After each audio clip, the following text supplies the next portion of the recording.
Hello, welcome to Narrative Drivetime, a show for storytellers about storytelling where they tell us the stories about how they tell the stories. We're going to learn all the secrets from all the different people and all different parts of the storytelling world. I'm Craig Colby. I'm a television producer for 30 years, and I also own a storytelling company called Colby Vision. And this right there is Marcelle Edwards. She is the queen of the associate producers. No one sets up a show like her, and you start telling the story of a show when you start with the research. Marcelle, welcome to the show. How are you doing? Oh man, I'm doing great, especially after that intro. Thank you. I hope I follow up and it matches your level of enthusiasm. Well, it's only the truth, because all we ever do in storytelling is tell the truth. Oh, exactly. Well, that's what I've tried to do in factual television my whole career. You have to, yeah. Yes, and let's start with the very basics. You are an associate producer at Exploration Production, which for a long time was an arm of Discovery Channel Canada and now is owned by Bell Canada. And you've been there for 20 years working on many of their biggest shows. Yeah, working on many documentaries, getting access to many stories, telling all the factual information about these stories, turning them into dramatic science documentaries. It's quite awesome, actually. I love what I do. And the story starts with you. You start doing the research, you start getting the access. Yeah. So basically what happens is that someone gives you a series topic, whatever that is. I've worked on different kinds of series there, but they give you the topic and you go out and you seek the different stories that are out there that can support the topic. You go to a table and you basically, get into a room with, with higher ups and, discuss the different kinds of stories that you found. Through your research, through talking with people. Sometimes I find stories in the most peculiar ways. Like sometimes, I'll be sitting in a doctor's office and I'm always working, right? I'm always looking for a story. So I'll be sitting at a doctor's office or somewhere and I'll pick up a magazine and I'll read something and it's a sentence that says something. I'm like, oh, that's interesting. Didn't know about this. And then you do more research and then you uncover things and you can bring it. What I like about where I work is that actually you can bring it to your higher ups and say, hey, I found this really cool story. We should look into it. So. Yes. And your background is research, because when we first worked together, I hired you to work on a show called The Sex Files. And that was a very science heavy show. We were true to the title, but really we were telling the science of sex. And you had a background that was perfect for that because you studied science in university. Exactly. So basically, my background is, I got a degree in sciences. I did that, and I got a second degree in psychology, and I did a course in a thesis. I did a thesis in neurosciences, a course about, looking at the brain of lamprey. So I was going to go on a completely different course. But I think what happened with me is that, I had an opportunity to work at Discovery Channel and I ran with it. And, when I was hired, one of the things that I was told was that you can bring that experience that you learned in university, all of, your research experience, what you do, into the newsroom. Because at the time I was working in a newsroom. And, find stories because you have that knowledge. And it was able to work. Well, it worked for me for sure. I could see science in everything. Well, we had a lot of television people. We had very few science people. So that was a huge, huge advantage. And, the TV people learn science and the science people learn TV. But you actually didn't start in television in science. You started someplace a little off the beaten path, actually kind of in a way where I started. I started at TSN, but one of your first jobs was working down at the Raptor games. Yeah. I actually been told that I was the first, if not one of the first Black women to go into an NBA locker room to get scrum interviews. So, imagine that. I was, in there, hustling, trying to get those interviews for the sideline reporter to support our on-air show. And that job actually, the way how I got into that job was from being a runner. And, when you're a runner, you kind of run to the different people that work on the show, giving them drinks, giving them stat sheets, doing whatever it is, taking a cable, taking a monitor, whatever someone needed. You went there and you supported You supported them. Now, what that taught me, that entry-level job taught me, was how the whole system, how the whole live show system operated. I saw it from the bottom all the way up to the top, going to the different people that supported that live show. And I met so many different people. And those relationships later helped me, when I worked for the Toronto Raptors and, worked with the sideline reporter, going in and getting those scrum interviews and, eventually even doing some of those behind the scene interviews, was because of all those relationships and things that I had built from before. It's important to do these jobs. You understand everything, from that level. And, as you work your way up, it all kind of comes together and all kind of makes sense. Well, there's a lot of reasons that you were perfect for that job. And I think one of them is you talk to everybody the same way. You talk to Vince Carter the same way you would talk to the janitor. Yeah. And everybody picks up on that natural friendliness, which I'm sure people are picking up on now, and enthusiasm and kindness and openness. I got to ask though, like, not everybody goes from runner to getting interviews. How did that happen? Hard work. So basically, you could do whatever you want to do, in life or with whatever opportunity that you're given. I didn't want to stay there. I wanted to move up. So you just kind of, as you work and you kind of figure out where you want to go, you just keep working hard to get to whatever that point is. Now, I have to say, as a Black woman, I have always kind of been the only one in the room. Like, well, I guess with sports at the time, as a Black woman. But even just what I do now, being one of the only few Black people or the only in the room, you have to work really hard. It's hard, not impossible, because I got there. So you got to work really hard. Well, that's, one of the first things that preceded me even knowing you, was when I was looking for, the reason you were hired to work on Sex Files is our first associate producer left for a better job right before the first week of editing while we were in the middle of shooting, which is the worst time to go. And I was happy for her. She had an opportunity, she had to take it, but we were in desperate straits. And when I was asking about people, everyone said, oh, they can all do the job, but Marcelle will run through a wall smiling to do the job, which is true. So hard work, no doubt about that. And you have to be brave. Like, when you're in a locker room, especially, I'm going to use the example of being in a locker room. When you're in a locker room with professional athletes, you have to be, there with your game face on, being professional, and, being brave, because everybody wants, that person's interview, like asking Shaq for an interview, or I asked Jordan for an interview. You just have to kind of, just be brave. And I use that also with what I do at EPI when I'm working on different shows. You have to be brave. Like, there's a story that we tried to get, or a contributor that you're trying to get on board. They might say no. You can't say no to yourself. You always have to go for it. You have to keep going for it. We're going to get there, but I want to stay with your job at the Raptors right now, because it speaks to a key part of storytelling, and that is getting access. And certainly when you're doing those interviews, that's all there is the access. How did you get access from not just those athletes, but you also would have celebrities you'd interview too? What was your approach to getting that access? I was myself. I was very honest. Denzel Washington was one person I had to grab for an interview. Omar Epps, Michael Douglas. Prince. Prince was another person that I had to. Please tell the Prince story.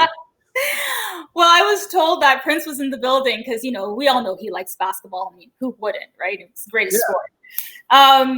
And I was like, well, I have to get his interview. I mean, I love Prince. He's one of my favorite artists. So, of course, at around halftime, I thought to myself, that's when I'll get him, because, he'll probably be, in the back where the trucks are parked, the production trucks, where all of the magic happens. And that's exactly where he was, in the back, in his security, in his vehicle with his girlfriend and his security guard.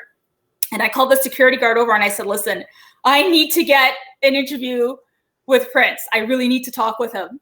And he looked at me and he kind of laughed.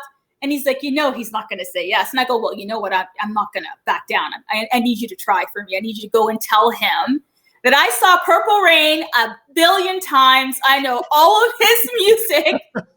I've been a fan since I was 12 years old. And he was like, he kind of laughed. He goes, okay, I'll tell him. So he went over and went to the car and talked to him. And he comes back and he goes, oh, I'm sorry. He said no. And I said, that's okay. At least I tried. And so I'm standing there waiting for him to come out of his car because I wasn't going to leave. I thought maybe I'll make a last ditch effort and get him to talk to me when he comes out of his car because, I'll convince him. So he comes out, with his girlfriend who's beautiful, and they're walking by me and I'm like, Prince. And he just kind of walks away and he turns around and smiles. And I'm like, I love you. It was kind of pathetic. Well, I love you, Prince. what I love about that story is, anybody who's worked down at the arena in sports knows you have to have this veneer of professionalism. I once interviewed my boyhood idol, Al Kaline, and I had his baseball card in my wallet for years before that. And I didn't bring it out. I couldn't do it. But man, there's something about Prince. Oh, you know what? When he stepped into that arena, I think he stopped the game for a second, which you never see. Like even the athletes were turning around, looking at him, like giving him a nod. He's just one of those, those people. What I love about that story is you didn't end up getting the interview, but you were friendly and charming and persistent to a person who has access. And when that window didn't work, you tried something else. Yeah. No was just door number one, right? Yeah. You can't take no for an answer. You get no's a lot. It's just, especially though the best stories are the ones that are the hardest to get. They're always the best stories. Let's talk a little bit before we get into the stuff that you're doing now, just about our time on the Sex Files, because I think what stood out to me from working with you initially is the research binders that you would give me. I would have the interviews and the research binders, and I would have done the interviews and been on the shoots. And then I would go home for a weekend to write the show, which was pretty fast. But you would give me these research binders that were this thick, and they had not just articles about the original research, but all the original research, the articles for the original research, which I thought was incredibly impressive and comprehensive, because you said, this is every study on this. What is you've been in the science background, you had gotten into journalism. What is the key to translating that thick science information into stuff that people can understand at home? I think a lot of that goes back to my training when you're, going to school and you're, getting your degree. And I got my degree in biology. I think what they teach you in university is, how to take all that jargon information that we read in those studies and apply it to real life.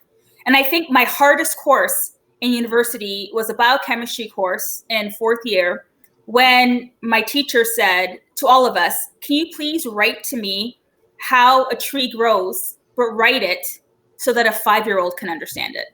And he's talking about all the biochemical processes, everything that happens. It was probably the hardest thing I had to do. But in doing that, you're able to, understand how to take those research papers. Like I like to go to the main source to read it, because everybody has their own spin on it. So you have to read the original source, understand it, talk to the researchers if you can reach out to them, get more supporting evidence that, supports whatever this paper is talking about. And, and then you have something to go on. And that's just the way I was trained, from school. So I kind of brought that with me, and I bring it with me everywhere when I'm doing my research. I like to go beyond, a paper that was written by a journalist, that was written by someone that I kind of want to go with the original source, read it, disseminate it, see how it applies to whatever show I'm working on and bring it forth. And you can actually find, I think, a lot of researchers and science researchers can do a really, a better job of, basically promoting what they do, because there are so many things that these kids are doing in university that are so fascinating that, if they could just use a platform. I think now with social media, there's a lot more out there, but when, at the time when we were working, you had to do a lot more digging. Yeah, it was, it just didn't fall into your lap. Let's talk about just a couple of things at the front end of a show, which is where you are, the very front end. I have always said that you don't start writing your story when you sit down in front of your computer. You start writing your story when you start researching the story.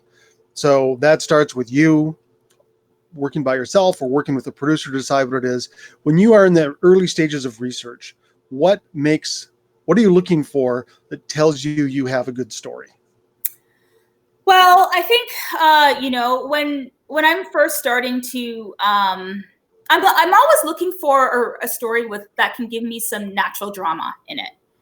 A lot of the stories that I look for are inaugurals. This is the first time that it's happened, or maybe, this is something that they've been waiting to do for many, many years, because it has a natural stakes and built-in passion, and it attaches itself to different kinds of people that can relate to it.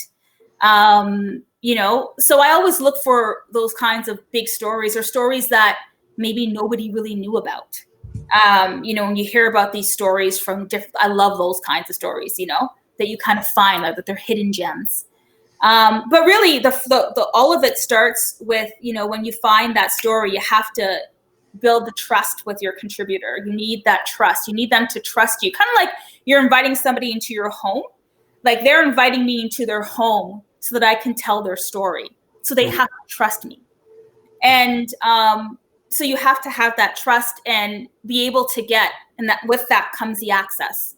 They open up their doors and give you the access. And if you can get that access and you can talk to your contributor or the person that you're doing the story about, and they can give you all angles and all aspects and tell you without worry or without holding back, those always turn out to be the best stories. Because when you talk with them, and I like to talk with them on a regular basis, I like to build a relationship, kind of like a friendship, because that's kind of what it is. It's not just, hey, knock, knock, knock, I'm going to come film this. Mm-hmm.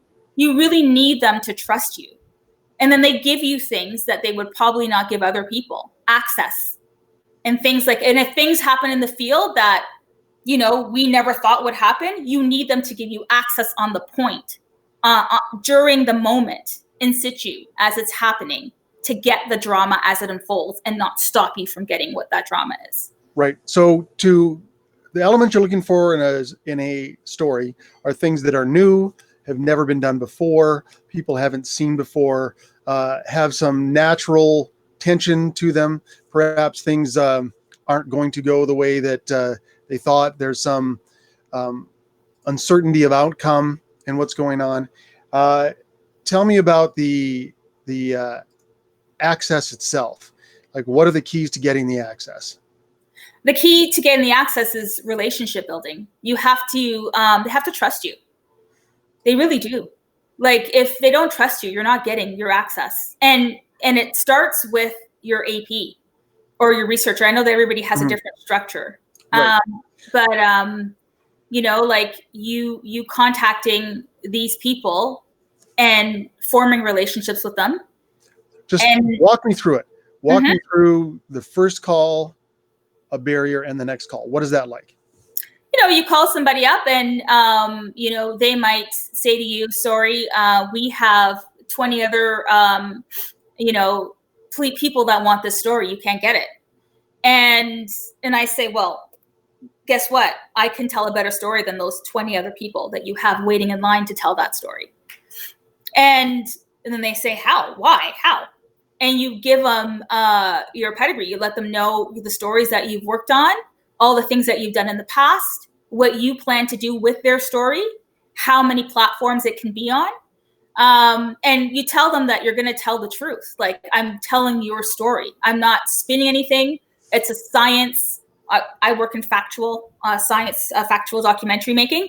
It's a science documentary, and we want to give the hard facts about, what it is you do. And a lot of these places that I approach too, people don't really want to hear, like, I'm looking at big machinery like planes and trains and ships and technology.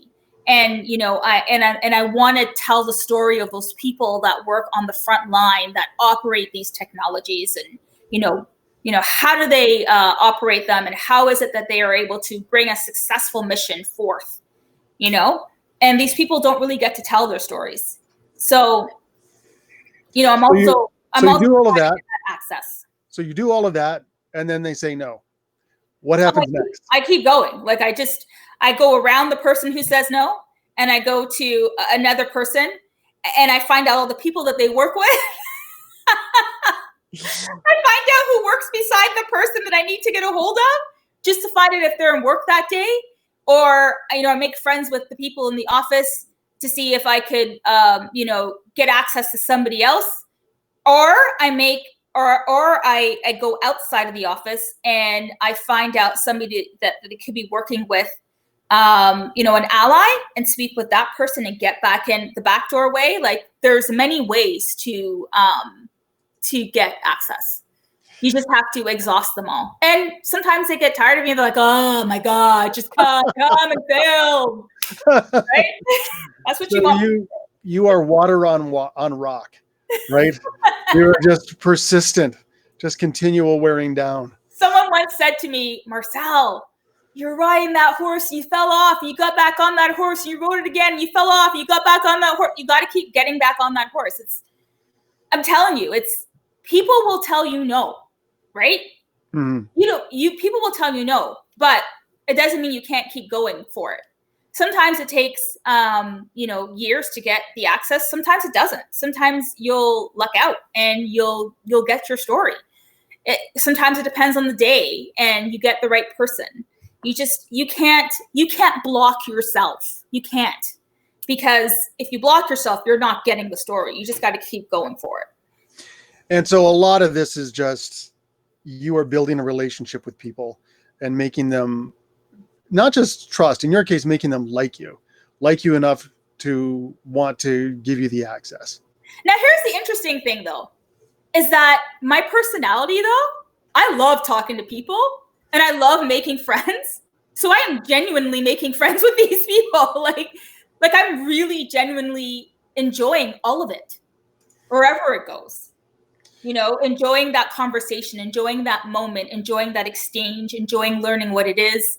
I genuinely like that. That's the kind of person I am anyway. Like, when I go out to go grocery shopping, my daughter always gets mad at me because I can never leave the grocery store in an hour because I'm talking to the manager, the people that work on the floor. Like, I know I'm invited to someone's graduation, they're like work party. Like, that's just my personality. Like, I like to talk with people. I like that interaction. I like the genuine exchange of information and emotions. And those are the things that I look for also when I'm finding a story. I like to hear that from people when it's genuine and when they're passionate. It draws me in to any situation. I mean, I was in the spice section of the store talking to one of the workers there for almost an hour, just about spices and food and things that can go with the food. It's kind of crazy. It's just a part of me. Well, there's one area that we both agree on is when you can get someone to talk passionately, that's the best thing. And I even find when I'm watching TV and I see somebody give an answer that I know a producer fed them, it just turns me off because they are just trying to remember what they said instead of really telling you in a way that makes you want to hear more. So, and you taught me that, Craig, just so you know, you taught me that.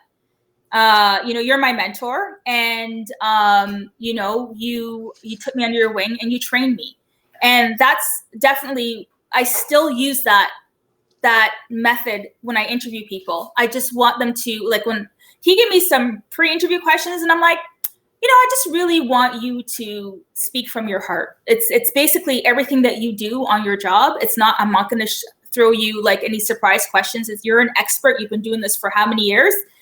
Like, I'll prepare you. I'll tell you the areas that I'm going to be looking at, but I really just want you to be real. Just speak from your heart, your emotions, all the things that you do, like how I'm doing, like what I'm doing now. Like, what is it that you do? Well, the student has become the master, Marcelle.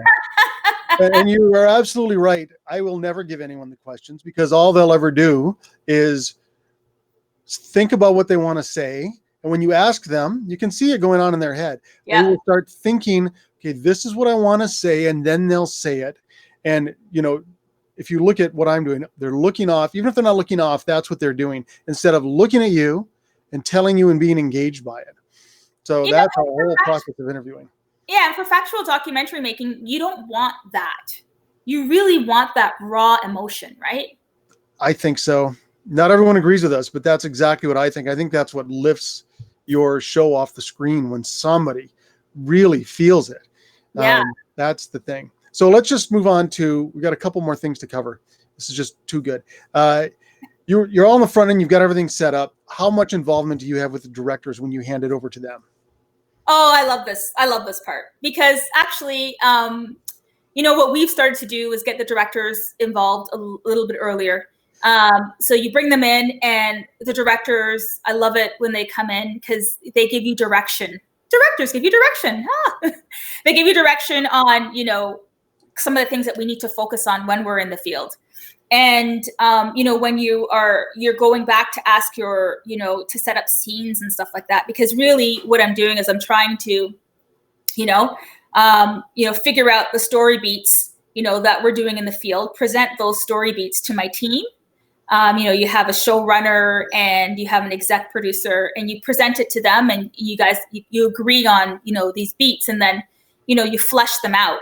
And you try to make sure that you have, when I'm talking to the contributor, I'm trying to make sure that I have all of these story beats that have been confirmed and approved by everybody, including the director that's involved in that process, because they talk with the director as well. You're wanting to make sure that they're all set up and ready to go before they go out there. So your director will talk with you about it. You know, what do we have? Like, what have we set up to support this scene that will then support the narrative, whatever the through story is. So we have those discussions fairly early, and I like that. I mean, sometimes, depending on the show, whatever it is, sometimes you might have them a little bit later, depending on the timeline. Some things are quick turnarounds and they can't come in early, but it's okay, because you're still working with a team of people, right? It's collaborative effort.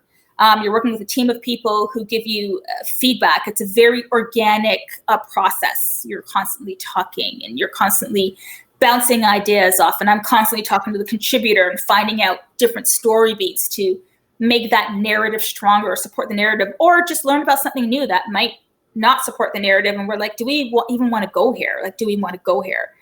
And how similar is what you're doing with the director to what you do with the writer? Well, when the writer comes in, so when the director goes out with a pack, right? They go out with the research, and, you know, they have the backstory, they have the story that we want to get, you know, the narrative, all the little side stories that support the narrative. You know, so when they go out and they shoot it and they bring it all back, you might not get exactly, you know, what you discussed. You know, for the most part, you get most of it. And sometimes something changes, and you have to get what's in front of you, right? And that's what those directors are specialized to do.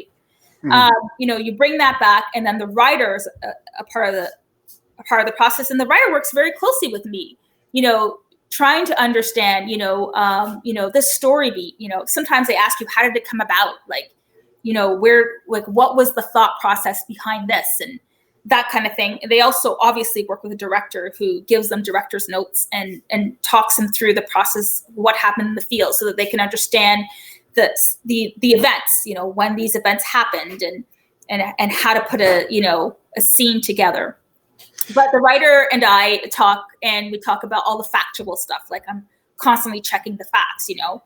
He or she will say, is this accurate? And I'll say, from my experience, yeah. Or I'll have to go back to the contributor and say, you know, we filmed this in the field, and this is the scene, or this is what we want to say. Is this accurate? Kind of checking it along the way, all throughout the process. Now, for people at home, people in the industry, I'm sure know this, but people at home who watch television, because of movies, they have an idea what the writer does and what the director does, and those are very glorified positions. But what I don't think they understand is that what you do is the through thread to all of it. You shape it from the beginning, you get all the access, and then you make sure that it's understood and acted on by the director and the writer in conjunction with the producer. But you are really the thread that carries this, narrative drive through the show. It's an important job.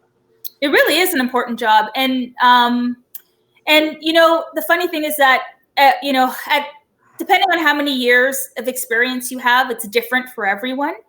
Like, I've been doing this for a good 20 years now. And so, you find yourself becoming involved and progressing and doing more with the storytelling as you associate produce. Like, you cut your babies before you present them, or you present them and then you cut it, and you say, just so you want to let them know, like, I just want to let you know that this is what happens, but I don't think we should do that, because when we're in the edit suite, we want to get to this right away. So this event it's not going to be conducive for our time. We got to spend our time elsewhere.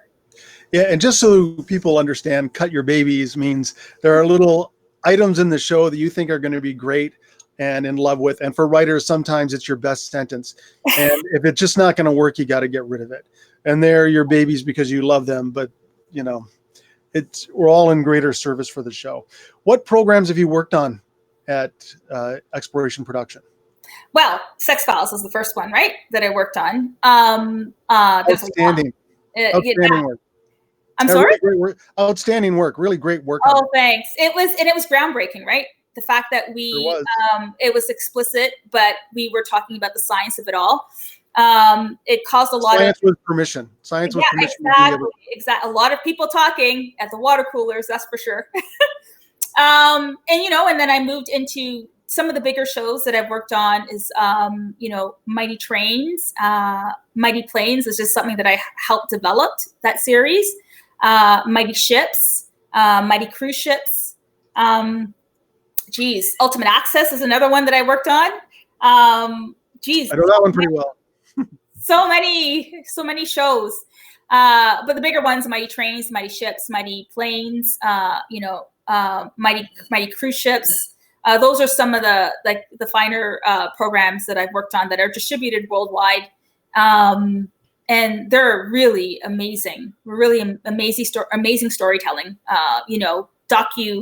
documentary science series. Now, you mentioned this earlier, and we didn't go into it then, but you mentioned that you've had a unique place in your workplaces as being the only Black woman in a lot of the rooms. What's that been like for you? I think it's even when in university, being the only Black woman, in some of my courses, and going all the way up, all the way through school, working at in journalism and television. It's hard, it's hard, because I think that you have to, as for me, all my life, I was like, the way I was raised is that you have to work 200% to get the 100% shot. So I've always worked harder, always. And I think that there are a lot of people out there who would love the opportunity. There just has to be opportunities. So it'd be nice to have more of those opportunities out there for Black people or people of color. Because when you have a room, when you go to a boardroom, and I'm, when I go to a boardroom and I'm, with the creative team thinking of, story ideas, I'm basically usually the only Black person there.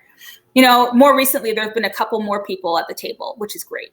And I think we need to see more of that, because when you get all those people with the different backgrounds at the table, everybody comes with a different angle. Everybody comes with a different story. It's beautiful. You really, if you can represent your community of the people that you're presenting to at a table, at a story meeting table, that would be great. That would be my wish, my hope. As we move forward and as we address these issues currently happening, which I think is beautiful, you have to have those uncomfortable talks. you have to talk about those things. But hey, it's a starting point, and it's a starting point for hope, right? A starting point for change. And it's all good. Like, it's uncomfortable, but then you talk about it, and then, hey, you open up opportunities for other people, other Black people, other people of color to be at those tables with you, pitching those stories, pitching those ideas. Because again, when you have all those different people at the table, everybody brings so many different angles. It's a beautiful thing. It really is. Well, I only agree with you completely. Yeah. And, I really hope we're heading to a better world. I think so. I have hope. I have hope now that there are some initiative, especially I'm seeing now a lot more things, being done with different institutions and entities, especially in the area of media, people wanting to talk about it and wanting to learn about what's it like for me as a Black person in the industry. Like I went through an industry with no Black managers, no Black bosses, nothing like that, and it would be nice to see that, maybe I'll be one of those people. It would be great, and then when you have, great. Thanks. And then when you have those people in those positions, it opens up the door, for many more people to come through. And, like I tell my daughter, I try to be her biggest role model. I tell her there is nothing you can't do, but you have to have your education. It starts there. You have to do that. You have to have your education. You have to work very, very, very, very hard. Even when you feel like it's impossible, you have to work. You have to work hard to try to get what you want in life. And, as long as you have those credentials, the training, and all the certificates in the world, people can't say anything to you. You might not get hired by one person, but someone will take a chance on you. And then, so now we're at a stage right now where, companies want to learn and they want to give people opportunities. So, this is great. This is hope and time for opportunity and time for change. So I'm looking forward to that. Well, if there's anybody deserving of opportunity, Marcelle, it's you. Thank you. You have one of the favorite people I've ever worked with. Nobody is better at their job than you have been at your job in the time that we worked together, and clearly the things you've done since. And it's not just how smart you are, which I think gets overlooked, how really, really smart you are, and hardworking, which I know everybody knows about. It's the enthusiasm and humanity and warmth and kindness you bring to your job every day that makes you not only someone who's really good, but also a pleasure to work with. Thanks so much, Craig. You really are at the top of your job for anybody. I think one of the things that, I learned as well growing up, in my household was like, again, my mother said, you have to, as a Black person, you have to work 200%, to be seen as 100%. And one of the other things that I learned was how to be humble. So, even though I have that education and that experience, I'll be in a room and people will probably really not know what I've done or who I know or anything like that. I think that I tell my daughter, you let your work experience and what you do talk by your actions. So when you're at school, talk by, working hard, by, doing the best you can, working hard, talk that way, and prove it through your actions if you can. So that's what I try to do. And, as we move forward and I see that, things are opening up and it's, people are honestly, really, people want to hear what I'm going through, man. Like, what? I never thought I would ever be around to see this day. That's amazing. That's amazing. And it's amazing because it gives me hope. So now we're going to get all these, hopefully, people with different backgrounds and, sexualities and cultures and everything just coming through and being a part of this experience, this media experience is what I hope for. Well, if you have hope, Marcelle, I have hope. And you've always been very inspiring to me. One of my favorite people, not just in the industry, but anywhere. And thank you very much for joining me today. I really appreciate you I don't know if everybody has it in them to call everybody in the office to get access, but it certainly shows why those shows have been so popular and why you've been able to get so much great access over all the years. Can I also say that a lot of another part, of getting these access too is, having a really good fixer. Yes. Fixers are really important. I think they're underrated. Unfortunately, when you work with a fixer in a different country, it's a person who knows everything and anything about whatever it is, the topic that you want to, bring to screen. They have the inside scoop. But I think that if I were to give somebody advice on how to get access to, is that, really learn all about the topic, learn it inside out, learn about all the players, know the different players that you can go to. There isn't just one person who can give you access. Use the people on the ground that are in whatever country they're at, if you can't get there, to be like you.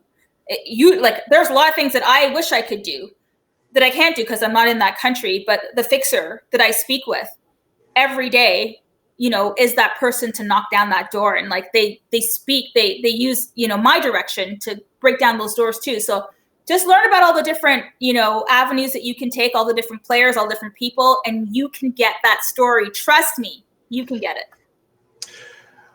Well, Marcelle, everyone should aspire to be as good as you. Thank you so much for joining me today on Narrative Drivetime. And that's all we got. Thanks, Mars. Peace. Bye-bye. Bye. Are you a storyteller who wants to tell the story of how you tell stories? Yes? Then I want to hear from you. Drop me a line at craig@colbyvision.net and tell me a little bit about yourself, your career, and some of the particulars of your process. Colby Vision is a storytelling company working in the broadcasting and the business world. Send me an email if you need help with either. Thanks to Tim Vesely for the music, and Kevin Francisco for the graphics, and Dave White for the editing. And thanks to you for watching Narrative Drivetime.